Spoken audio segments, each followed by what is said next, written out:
Alam mo bang napakabuti ng ating Panginoon? Yes, tunay ngang napakabuti niya.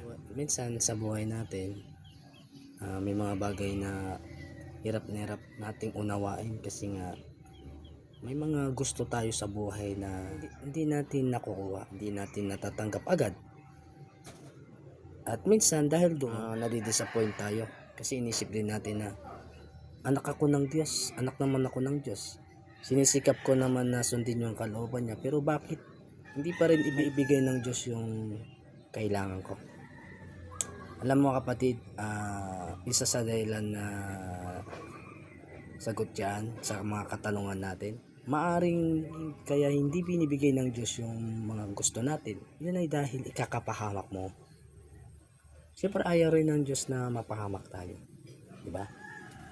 So kung ikaw isa kang magulang, hayaan mo ba ng anak mo ay mapahamak? Siyempre bilang magulang hindi. At ganoon rin naman ang ating amang nasa langit, no? Hindi lahat ng gusto natin, kahit anak niya pa tayo, ay ibibigay niya, lalo na kung ito ay ikapapahamak.